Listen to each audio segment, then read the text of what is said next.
Okay. What else do you want to talk about with me? Well, you know what? You said an interesting thing. You said you love turquoise Yes. because it's your fantasy color of female Yes. wisdom. Yes. Tell me about that. Yes, yes. I had this image that when I would attain the age of 50, this was in my youth, okay? When I would be 50, I would have a beautiful turquoise dress, cotton, comfortable. I would be wearing turquoise jewelry. My hair would be probably like it is now, I don't know, doesn't matter. Which is lovely. Thank you. But that wasn't important. The important thing was I would have such presence.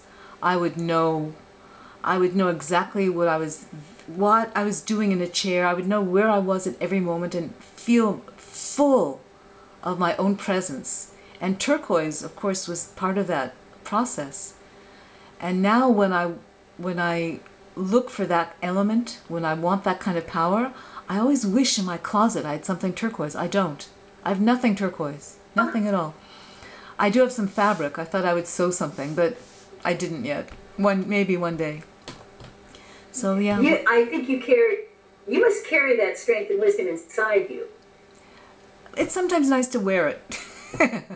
Yeah, well, yes. I think that's fascinating because I haven't, before I heard what you said there, I hadn't thought about a color that brings that to my mind. Now I'm going to think about that because I like the idea of a color carrying a concept with it. I like that. Yes, it's true. That's great. Yeah. And when around here I don't see a lot of turquoise jewelry, but when I do, I just resonate with it. I love it. Oh, that's wonderful. I don't know. I'm going to have to remember that now that I know that about you. But I don't know if I would wear any. I don't wear things. I wear necklaces, but I don't really like to wear heavy things on me. But it just gives me joy just to look at it. Yeah. So yeah. Yeah, I understand that. Yeah. So I don't wear a lot of jewelry either myself. Yeah. I don't know. Yeah, I don't. Get minimalist. But yeah, you know what? It's funny. I know people who love lots of jewelry. They wear a lot of it. It always begins at after an hour or so. I always feel like it's holding me down, and I need to take it off. So yeah. I don't wear a lot of jewelry either. Yeah, yeah. Just once in a while, something light around my neck, or if there's a special occasion. But you know, I wear it sometimes when I want. How's your reading? My what? What? I said, how is your writing going? Are you happy with what's going on with your writing? I'm doing very little, just haiku. I'm not. I had all these wonderful ideas. I told you about a play I wanted to write and all these things, but yes, I'm doing again a lot of different kinds of activities, and I seem to gravitate to the most mundane first. I have to do homework. I do it. I have to do a lesson for school. I have to think of some creative way to teach. I'll do that. And the back of my mind is, but Judy, you said you wanted to do 2 books this vacation, finish my haiku book, and I want to do a book. I had written a thesis about implementing arts to teach children with ADHD. And I did the thesis, and I wanted to make it into a book, and I never did. And that was another project of mine, to get that together.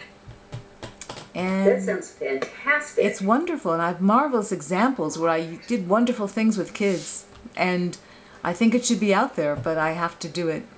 And yeah. You're a busy woman. I am. And I'm coming to the end of my 2nd year of a half sabbatical. So next year I'll be full-time teaching. So, oh my goodness, you mean you'll be more busy? Yeah. God help us. God. Oh my word. Yeah. Push prison. But what I'm doing... Well-rounded. Oh, sorry? I said you're well-rounded and accomplished. Ah, interesting. I'm studying right now NLP. Have you heard about it? Tell me about that.